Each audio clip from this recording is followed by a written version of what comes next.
Voltamos com o Passando a Limpo. Antes de iniciar a conversa com o escritor e filósofo Olavo de Carvalho, os resultados do Campeonato Brasileiro de Futebol. No Pacaembu, Portuguesa 7, isso mesmo, 7, São Paulo 2, 7-2. É a maior goleada do torneio até agora, não foi engano não, 7-2 para Portuguesa contra o São Paulo. No Parque Antártica, Palmeiras 3, Vitória da Bahia 2. Na Vila Belmiro, Santos 4, Flamengo 1, em Campinas, Guarani 2, Goiás 2, em Caxias do Sul, Juventude 1, Internacional 2, no Recife, Esporte 5, Grêmio 0 e em Belo Horizonte, Atlético 2, América Mineiro 0.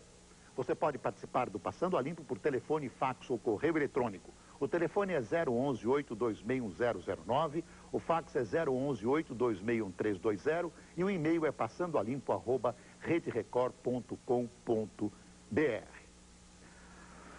Professor Olavo de Carvalho, obrigado por ter atendido ao nosso convite. Eu ia começar com uma pergunta que eu disse que ia fazer, mas vou começar com outra. Eu também me surpreendo às vezes. Acabamos de conversar com o professor Pastore, globalização, economia, regimes políticos, eleições. O senhor acha que a ideologia acabou no mundo? Existe ainda esquerda e direita? O marxismo ainda está vivo?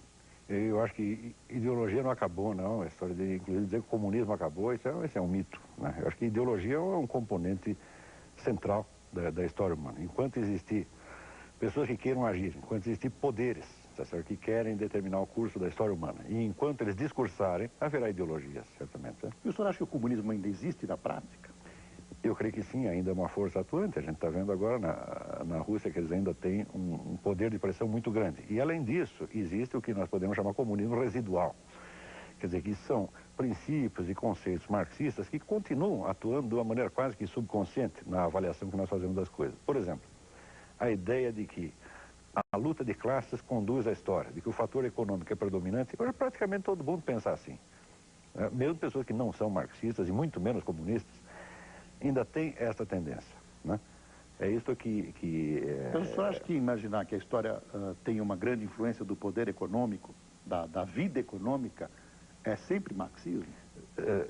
Não, mas é um hábito, é um viés que é inaugurado pelo marxismo, né? E se torna uma coisa um pouco limitadora na medida onde as outras hipóteses são excluídas. Por exemplo, isso é o que fala, por exemplo, Alain Peyrefitte, no livro A Sociedade de Confiança. Ele diz que todos nós somos marxistas inconscientes. Quer dizer, que não submetemos ainda a um reexame este pressuposto marxista do predomínio dos fatores econômicos na história. Por exemplo, esse mesmo livro do Peyrefitte é uma demonstração da falácia desse pressuposto, né? Quer dizer que as ideias, a parte cultural, a psique, tudo isso tem uma força muito mais determinante do que a economia, mesmo porque até as ideias se tornarem realidades econômicas passam muitos séculos. Tudo aquilo que é feito na economia foi pensado muito antes. Quer dizer, que é a cultura, é a inteligência humana que cria, vamos dizer, o quadro de possibilidades dentro do qual a história vai se desenrolar. Professor Olavo, boa parte da inteligência, chamada inteligência brasileira, é e era de esquerda muito marxistizada. Alguns professores até escreveram teses, escreveram livros inteiros e defenderam posições marxistas ou filomarxistas.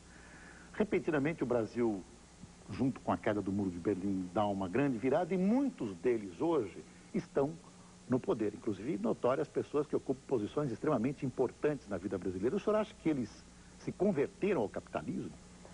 Médio a médio. Na verdade, o que não só o Brasil, mas parece que o mundo todo hoje caminha por uma espécie de síntese, no qual, por um lado, há um predomínio da economia liberal, mas o impulso, o anseio socialista se descarrega, então, em outros setores da atividade, como a saúde pública, educação e a cultura, sobretudo.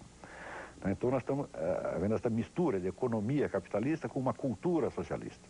Mas o senhor acha, por exemplo, que se preocupar com educação e se preocupar com cultura e com saúde é patente esquerdista?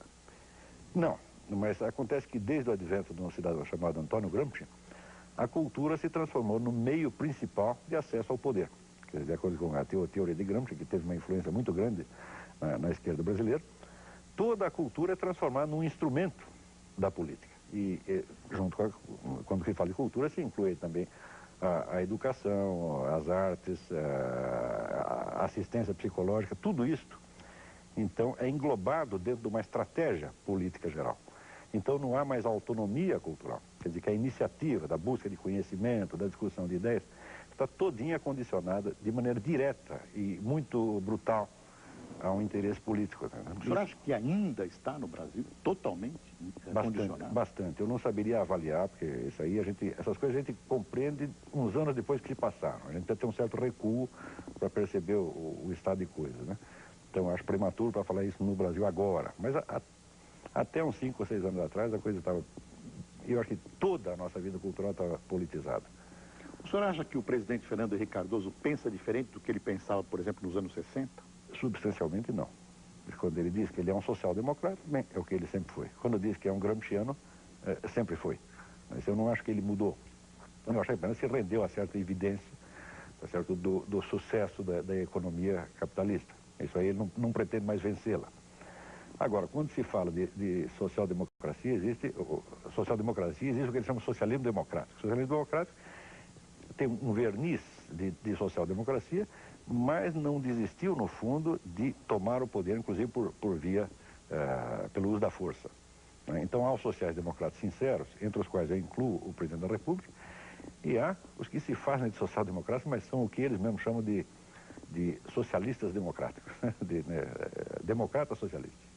Na sua opinião, o capitalismo está naufragando no mundo também? Não, de maneira alguma, mas o capitalismo é estado puro, o capitalismo liberal não existe mais. Na verdade, nós temos hoje uma economia bastante dirigida. Desse ponto de vista, eu vejo o mundo de uma maneira um pouco negativa, porque nós vemos que o tipo de economia que vai se montando no mundo hoje, de maneira globalizada, não é uma economia capitalista, não é uma economia liberal, mas é quase uma economia fascista, quer dizer, um capitalismo monopolístico, tá certo? Com uma tendência dirigista e centralista muito grande. E corporativista. E corporativista, tá certo? E neste sentido, tanto quem se diz de direita quanto quem se diz de esquerda está contribuindo exatamente para isso. E o senhor acha que nós caminhamos para onde? Nós, o Brasil? Não, no mundo. E eu acho que nós estamos indo para pelo menos uma economia de tipo, digamos, um fascismo globalizado. Isso é bom? Não, de maneira... não precisa nem explicar, tá certo? E eu acho que isso é uma coisa temível, tá certo? É evidente que não será um fascismo truculento como já tivemos uma fascismo amostra. Por causa das corporações, fascismo por causa do dirigismo. Por causa quer dizer, é um pseudo-capitalismo, na verdade, um capitalismo monopolista, tá certo? Centralista, planificado, e onde toda a cultura, os valores, os hábitos humanos são todos moldados para isto. Quer dizer, não chega a ser um comunismo, mas é um fascismo. E admitiria, por exemplo, discordâncias internamente? Quer dizer, vai ao ponto de admitir a oposição? Eu não sei se haverá espaço para isso dentro de alguns anos. A gente vê que a margem das discussões parece se estreitar a cada dia, não é isso? E a margem para o exercício da inteligência diminui a cada dia. Né? Eu não quero ser apocalíptico, não quero ser profeta da desgraça, mas parece que está indo para esse lado, né? Então, nesse sentido, as ideologias de esquerda e direita, elas representam como que duas alas de um processo único, que está indo, de qualquer maneira, para uma centralização. A tese, aliás, não é minha, a tese é de um livro de Bertrand de Jouvenel, que eu considero o melhor livro de ciência política que alguém já escreveu, que se chama Du Pouvoir, sobre o poder. E onde ele, examinando a história do Ocidente dos últimos séculos, ele diz o seguinte: haja o que houver, sempre o poder sai mais poderoso. Quer dizer, o poder está sempre mais centralizado e sempre mais distante, né, do cidadão comum. Se nós vemos, por exemplo, qual o poder que tinha o senhor feudal sobre o camponês? Total. Total pela lei, mas que instrumentos efetivos ele tinha? Econômicos? Ele era o dono da terra? Não, de jeito nenhum. A legislação previa tantos limites ao exercício desse poder que, na verdade, ele ficava reduzido a uma superioridade muito pequena. Agora, se você pegar um governante de hoje, o governante de hoje tem poder total sobre populações inteiras. Não, quer dizer, então, na sua opinião, o senhor feudal tinha menos poder? Certo, não, isso não é um equívoco no qual eu incorro também. Não. O senhor feudal não tinha quase poder nenhum se comparado com o governante atual. Ele tinha mais direitos por lei, mas não meios de exercer o poder. Essa a confusão toda vem de que, geralmente, a nossa cultura tende a identificar a história jurídica como se ela fosse toda a história. Então, Pela história jurídica, você vê que os direitos da população foram se ampliando. Mas se nós, em vez de atentarmos para a história jurídica, nós fizermos a história dos meios de poder, dos meios efetivos de poder, então o governante atual, ele é quase um deus. Mas esse poder emana do povo? Teoricamente, mas na prática, nós sabemos que o problema não é esse. Por exemplo, os governos atuais, todos os governos, não só os governos, como as grandes empresas, têm meios de produzir opinião pública. Não é isso? Estes meios, por exemplo, seriam impensáveis para qualquer governante antigo. Júlio César não pensaria numa coisa dessa. O senhor fala em publicidade e propaganda? Eu vou lhe dar um exemplo. Quando Luís XIV quis formar o seu exército, ele teve que ir pessoalmente de cidade em cidade, pedindo, pelo amor de Deus, para que se alistassem. Tá certo? E conseguiu formar um exército de 144 mil pessoas, que era o maior da Europa. Quando veio a Revolução Francesa, então se criou o recrutamento militar obrigatório. Em questão de algumas semanas, você tem um exército de 1 milhão de pessoas. E quem não quisesse ser alistado, ia para a guilhotina. Hoje, por exemplo, o serviço militar nos parece uma coisa inteiramente normal. Quer dizer, nós nos acostumamos com este privilégio da autoridade, então já não nos parece opressivo, porque nós nos acostumamos com tudo. Mas quando chegam, então, esses grandes regimes totalitários do século XX, nazismo, fascismo, comunismo, bom, esse tem o direito de fazer o que quiser conosco. Quer dizer, diz aonde você vai morar, diz aonde você pode trabalhar, com quem você pode casar. Quer dizer, há um controle muito grande que os governantes da antiguidade, da Renascença, da Idade Média, da antiguidade, nem poderiam imaginar. Júlio César nunca pensou, tá certo, em ter, vamos dizer, um poder, por exemplo, de deslocar, digamos, 60 milhões de pessoas, como fazia Stalin, né? Temos que tirar esse sujeito daqui e botar lá. Essa ideia nunca ocorreu a Júlio César nem a Átila Uno, e lhes pareceria monstruosa, na verdade. Professor, eu vou pedir um tempinho para o intervalo e nós voltamos daqui a pouquinho conversando com o escritor e filósofo Olavo de Carvalho. Até já.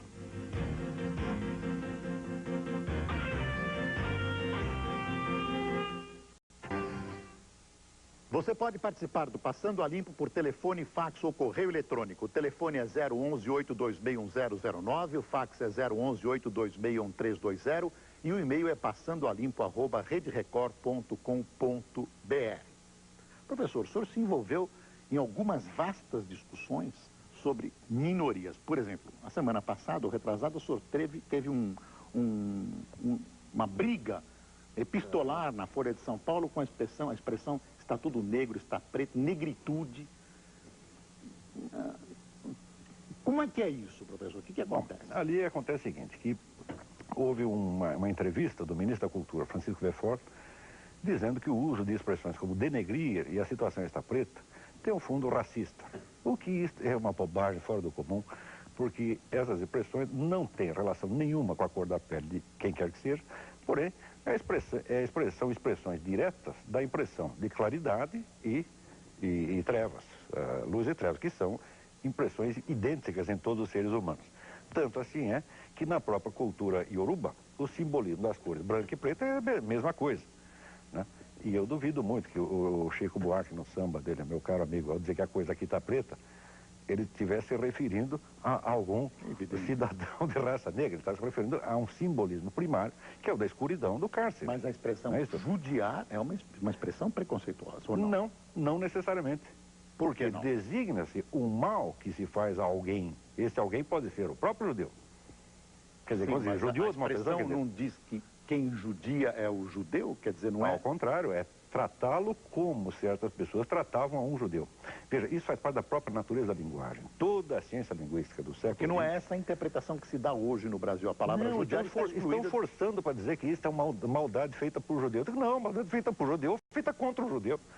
Olha, toda a ciência linguística do século XX prova que as palavras não têm significados fixos, grudados nelas de uma vez para sempre, mas que dependem sempre do contexto. Qualquer análise linguística tem que levar ao contexto. Então você não pode dizer que tal palavra, tá certo? Ela tem conotação racista. Por definição, não existe conotação fixa. Quer dizer, a hora que chega um ministro da Cultura e diz isso tem uma conotação racista, ele está mostrando que não conhece a língua, não conhece os princípios elementares da linguística. Conotação fixa é absolutamente impossível, porque conotação é precisamente aquilo que o sentido de uma palavra tem de variável. Professor, a denotação pode ser fixa, mas a conotação, quer dizer, o valor associado, o valor subentendido, não pode ser fixo em hipótese alguma. Portanto, a mesma expressão pode ser usada com sentido racista ou com sentido não racista e até com o sentido contrário. Isso aí faz parte da mecânica natural da língua. Muito me espanta que tanta gente hoje ignore ou finja ignorar uma coisa dessa. Professor, o senhor manteve uma imensa polêmica com o reitor da PUC do Rio, sim, porque 3 jovens escreveram um artigo num jornalzinho estudantil, o individualista. O indivíduo. O indivíduo, e acabou havendo, e que foram considerados racistas, e evidentemente não eram, não são. Pelo menos a expressão no artigo deles não era racista, a meu ver. Não era absolutamente. Mas a PUC aprendeu o jornalzinho. A posição que eles defendiam lá era exatamente a posição tradicional brasileira que nós recebemos de Gilberto Freire e Darcy Ribeiro. Quer dizer, o Brasil não é uma sociedade multicultural como a americana, mas é uma sociedade mista. Quer dizer, uma sociedade essencialmente mestiça. Tá certo? Nós temos quase metade da nossa população é mestiça. Ora, fica evidente que o problema das raças aí não se coloca de maneira idêntica ao que se coloca numa sociedade multicultural como a americana, onde há guetos separados, onde o pessoal de uma raça tem os seus representantes políticos, não conversa com o vizinho e assim por diante. Ou seja, o diálogo entre raças numa sociedade multicultural como os Estados Unidos é um diálogo político, feito através de seus representantes da sua elite. Agora, aqui não. Aqui o convívio das raças é feito diretamente. Para dizer como o rapaz do indivíduo, o editor do indivíduo, Pedro Sete Câmara, que é meu aluno, é para mim inteligente, diz: o Brasil é o único país do mundo onde no programa árabe passa anúncio do programa judeu e vice-versa. É o único país do mundo onde o bairro árabe, por exemplo, no Rio de Janeiro, é o bairro judeu. Tá? E assim por diante. E a própria mestiçagem, quer dizer, se nós fôssemos realmente racistas, mas como é que conseguimos produzir 50% de mestiços? Né? Só se casaram com a pessoa de outra cor por vingança, para prejudicá-las, né? Tem pessoas que me perguntam contra quem ele vai casar. Só se foi isso. E os nossos grandes escritores, nós tínhamos conversado antes do programa, Machado de Assis. Mas é exatamente. Machado de Assis, Cruz de Souza. Veja, já eram Cruz de Souza, Gonçalves Dias, quer dizer, já eram glórias no século passado. Já eram Professor, nessa polêmica, que eu não sei se acabou e como acabou, o jornalzinho foi apreendido, eles apanharam... Não, houve inicialmente um ato de violência que juntaram 100 militantes, eu creio que insuflados em parte pela própria reitoria, tá certo? Ou se a reitoria não insuflou, pelo menos foi conivente, e avançaram em 100 contra 3, quer dizer, um negócio de uma valentia extraordinária, né? O que eles escreveram literalmente era mais ou menos que havia negros que haviam escravizado negros. Isso é um fato histórico conhecido, porque a escravidão na África, ela existiu durante 1000 anos. E, note bem, quando no século passado a Inglaterra proibiu o tráfico, reprimiu o tráfico, quem se rebelou contra? Foram os potentados africanos, negros, do Sudão, que lucravam com isso. E lutaram de armas em punho contra os ingleses para manter a escravidão. Ou seja, não só a libertação dos escravos, como a própria ideia de que as pessoas de todas as raças devem ter os mesmos direitos, esta é uma ideia da criação da civilização do Ocidente. Agora, o que não tem sentido é o seguinte: o movimento negro começou reivindicando que os negros pudessem desfrutar, em paridade com os brancos, dos direitos e benefícios criados pela civilização ocidental. Isso é a coisa mais justa do mundo e isso não se discute. Porém, a partir do momento onde começam a obter esses direitos, o que eles fazem? Começam a exigir que esta civilização que lhes deu esses direitos seja condenada e que sejam exaltadas, em contrapartida, as culturas africanas que eram escravistas, tirânicas, tá certo? E na qual eles hoje não quereriam viver por nada deste mundo. Quer dizer, quem é que vai querer trocar a sua condição de cidadão brasileiro, de cidadão americano ou de cidadão inglês, tá certo? Para querer ser um súdito de um potentado sudanês, tá certo? Que pode escravizá-lo, vendê-lo.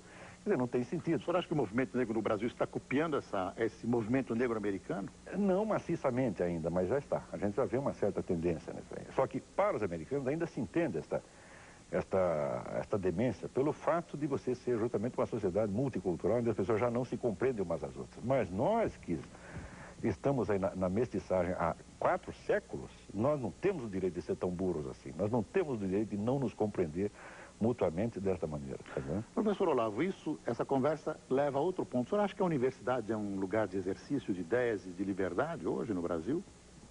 Bom, quem queira exercer a inteligência livremente não será impedido de fazê-lo, apenas não será estimulado. Tá, não será patrulhado?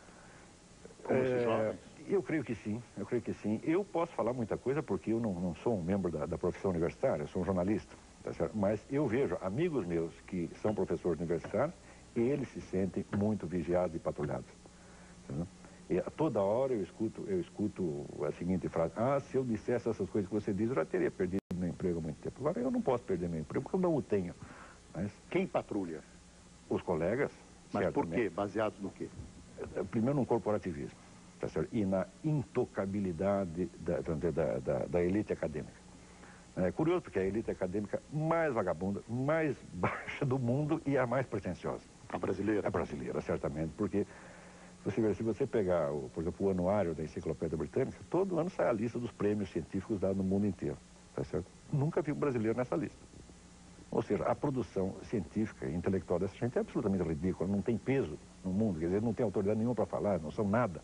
E justamente por não ser nada, então fica se apegando, né, a este formalismo, a esta coisa boba, tá certo? Que as pessoas verdadeiramente grandes nunca tiveram. Um Gilberto Freire nunca teve isso, um Miguel Reale nunca teve isso. Você acha que a elite universitária não é muito parecida com a própria elite brasileira? Ah, certamente, certamente. É um pessoal profundamente complexado.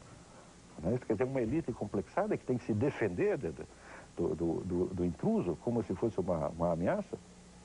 O intruso, o senhor diz que é o estrangeiro para a elite? Não, qualquer pessoa que queira opinar sobre o que quer que seja sem pedir o aval desta classe. Então, o senhor não vê liberdade na universidade brasileira? De maneira efetiva, não. Existe uma liberdade formal. Mas a liberdade igual a formal, americana, por exemplo, ou não? A liberdade formal não basta. É preciso também a condição real do exercício daquilo. Mas, quer dizer, se você diz, todos aqui têm liberdade de falar o que quiser, tá certo? Mas você tem uma pauta já predeterminada de assuntos, tá certo? E qualquer assunto fora disso, ninguém presta atenção, não adianta, é a mesma coisa que você não ter a liberdade de falar. Né? Professor, eu vou fazer mais um intervalo e depois nós voltamos com as perguntas dos nossos telespectadores. Até já com o professor Olavo de Carvalho.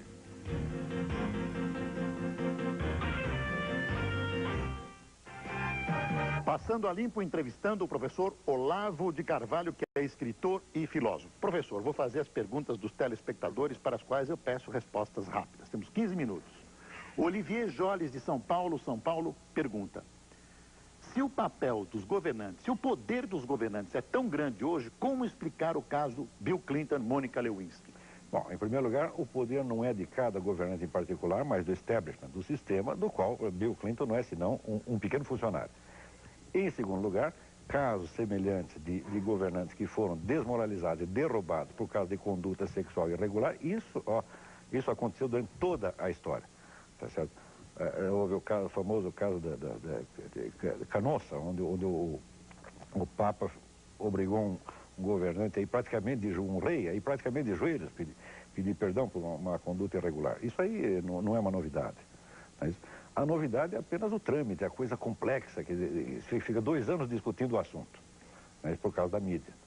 Mas isso não quer dizer que o governo americano não tenha muito mais poder do que qualquer governante da antiguidade. Pessoalmente, o senhor acha importante que o Clinton seja uma pessoa sexualmente ilibada? Não, pessoalmente, quer saber, eu acho isso... Será que esse caso interessa? Acho isso ridículo, tá entendendo? Se fosse aqui no Brasil, todo mundo resolveria isso como uma risada. Né? Um belo elogio. E isso, veja, esta tolerância maior, essa é uma das características da nossa cultura, da qual nós temos que nos orgulhar. E é justamente esta tolerância maior que permite um convívio melhor entre raças, entre pessoas diferentes. Quer dizer, nós, em vez de valorizarmos aquilo que é bonito, que é glorioso na nossa cultura, que é invenção nossa, nós ficamos copiando erros de americanos. Não tem sentido, eles não têm nada para ensinar a nós, nem com relação a isso aí, né, como julgar um governante, e nem com relação ao problema de raças. O Nivaldo Cordeiro tem uma pergunta que não se perca pelo sobrenome, ele é economista. O que o professor recomendaria para um cidadão comum atomizado para resistir a esse processo de dominação das grandes corporações e do Estado? Nivaldo Cordeiro. Ele está referindo ao indivíduo. Ao indivíduo. O que um cidadão comum atomizado pode fazer para resistir a esse processo de dominação das grandes corporações? Bom, eu acho do ponto de vista da preservação da sua alma individual, da sua psique, tá certo? Eu acho que a grande defesa contra todo esse processo massificante está nas velhas tradições religiosas. O cristianismo, o islamismo, o judaísmo. Aí você tem um patrimônio de conhecimentos interiores da humanidade, onde não há massificação ou globalização que possa entrar. Quer dizer, existe um domínio dentro do ser humano que é um domínio secreto, íntimo, no qual nenhum governante pode entrar. Você tem que tentar se instalar neste centro de si mesmo, e para isso o guiamento é encontrado nos grandes sábios místicos das tradições antigas. Mas isso só do ponto de vista da alma individual, não estou falando em termos globais, políticos, né? O Cristiano Mestriner Rodrigues, que é um economista, pergunta que fim levou o caso dos estudantes da PUC do Rio no que tange as acusações que lhes foram imputadas sobre racismo. Depois ele pergunta qual a sua opinião sobre o movimento negro, que você já deu. Né? Bom, o que deu lá foi o seguinte: o reitor da PUC, o padre Jesus Hortal, afinou. Porém, afinou de uma maneira um pouco hipócrita, porque ele tinha feito as acusações num documento oficial da reitoria, e anunciando que ia puni-los. Depois, retirou as acusações e disse que desistia de puni-los, porém fez isso numa declaração à imprensa, sem cunho oficial. Isto não me parece uma conduta honesta. Aliás, eu já disse tudo o que eu pensava desse cavaleiro, né? E lamento que, pelo cargo, seja necessário chamá-lo de Vossa Excelência, porque eu não vejo excelência alguma ali. Tem a excelência do cargo, evidentemente. Mas a pessoa agiu muito abaixo do que se espera. Você espera retidão, clareza de palavras, tá certo? E não uma ameaça, uma bravata dessa de que você junta uma universidade inteira, quer dizer, uma reitoria, mais 2 a 3 organizações militantes, tudo para ameaçar 3 garotos. Mas, e depois, você ainda se intimida por ver que falou uma besteira, em vez de confessar e de declarar oficialmente: olha, não há punição, não há crime, não há nada, não, apenas declara à imprensa, mas não assina embaixo. Isso não está certo. O Ricardo Martins, que está nos assistindo no Chile, eu não estou entendendo o nome da cidade, Iquique. Ele é um brasileiro que vive há 3 anos no Chile. Ele pergunta: ele não acha que o problema brasileiro vai muito além disso, se não falta vergonha na cara por parte dos políticos brasileiros? Mas não tem, é claro que vai muito além disso. Apenas, tá certo? Eu responderia como Ortega, que outros façam o seu mais, como eu faço o meu menos. Quer dizer, o meu setor é assim, é a cultura, a vida intelectual. Então eu me limito a falar daquilo que eu entendo e que é, vamos dizer, o meu território. Não venha pedir para mim um modelo de Estado, uma solução para o Brasil no século XXI. Eu não tenho nada disso. Mas hoje em dia todo mundo tem, né? Quer dizer, todo mundo tem uma solução, tem uma fórmula de mundo, né? Uma forma de universo. Eu não tenho nenhuma. Eu apenas estou me referindo, vamos dizer, a problemas óbvios, quer dizer, sem nenhuma tentativa de enfocá-los globalmente, mas problemas que isoladamente chamam a atenção e que denotam no Brasil uma decadência da inteligência humana, uma decadência cultural verdadeiramente alarmante. Quer dizer, porque não é decadência da cultura, é decadência da consciência. Uma dificuldade que as pessoas, que a elite intelectual está tendo para inteligir, para entender o que se passa. E na medida que não entende, cai no emocionalismo barato, no facciosismo, tá entendendo? E no moralismo atroz. Tem uma pergunta longa aqui, interessante. O Bruno Bockman Moreira que nos manda. Professor Olavo de Carvalho, primeiramente meus cumprimentos pelos artigos que tenho lido do senhor na Revista República, Revista Bravo, Jornal Folha de São Paulo. Acerca de artigo recentemente publicado na Folha, contestando a imaginada demonstração de racismo contido em expressões como, por exemplo, a coisa está preta. Pergunto porque geralmente só com relação à raça negra se descobrem supostas intenções preconceituosas. Até que ponto pode-se afirmar que existe preconceito e racismo no Brasil, partindo-se da definição desses 2 vocábulos feita por Wilson Martins há algumas semanas no artigo semanal que escreve? O senhor despreza a filosofia marxista? Nada se salva nela? Não, são 2 perguntas. Vamos por partes. Primeiro, o preconceito é uma coisa, o racismo é outra. Quer dizer, o preconceito é uma atitude interior que você pode carregar dentro dele sem que você jamais saiba. Eu acho que o preconceito é um direito humano. Todo mundo tem direito a ter preconceito contra quem quiser. Tem um monte de pessoas que tem preconceito contra mim, eu não acho que elas estão erradas, não. Se, para nós nos livrarmos... Tem contra mim, eu acho que estão erradas. Estão erradas. Eu acho que estão erradas. Mas elas têm o direito de achar que isso é um preconceito seu. Tem o direito. Tá, quer dizer, o preconceito é simplesmente um resíduo da burrice humana. Nós não podemos fazer uma lei que proíba a burrice humana, que proíba a covardia, que proíba vamos dizer, a maldade interior, tá certo? Eu acho que é melhor conviver com um pouco de preconceito do que você fazer um super Estado que, a pretexto de proteger uns contra os outros, oprima a todos igualmente. Este é que é o grande problema.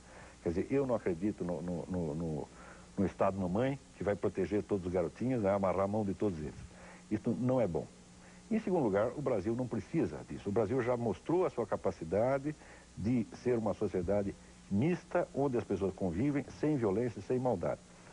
Quando se alega, por exemplo, a diferença de nível econômico entre a população de brancos e pretos, e se mostra isso como sinal de discriminação, E que isso prova apenas desconhecimento da história. Por quê?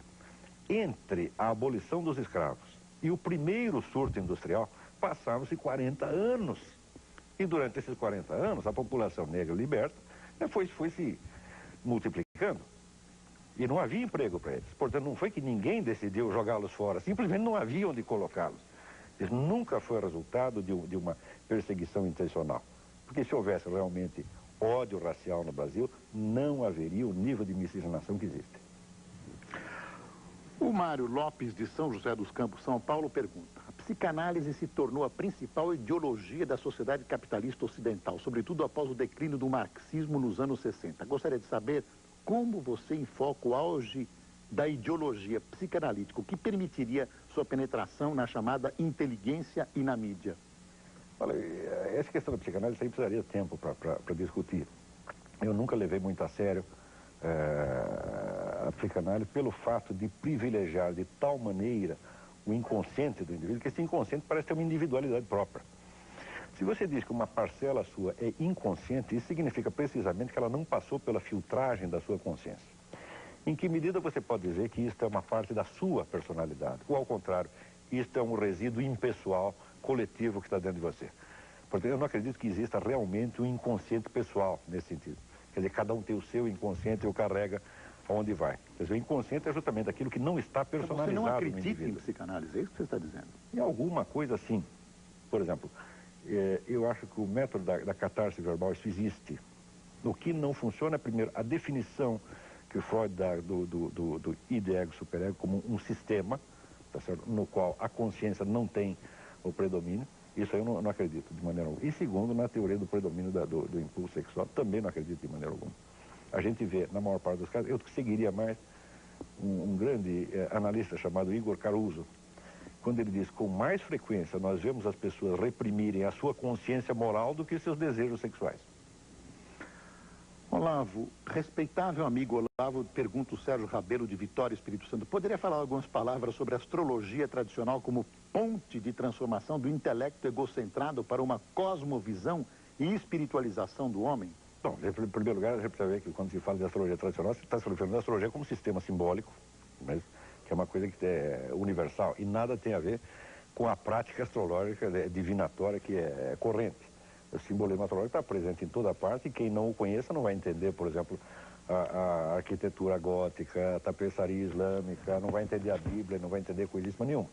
Mas, como todo sistema simbólico, milenar, isso é uma coisa absolutamente indispensável, não só para você se conhecer a si mesmo, mas para entender a história humana. Professor Olavo, chegamos ao fim da nossa entrevista. Infelizmente, agora que nós começamos a esquentar e os telespectadores estão perguntando, eu vou passar às suas mãos também. Foi bom enquanto durou. Esse monte de perguntas.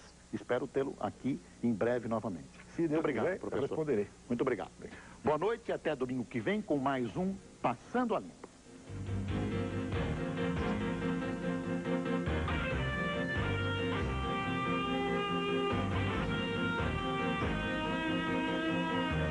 Informação, variedade, prestação de serviço. Fala Brasil, amanhã, 8 da manhã.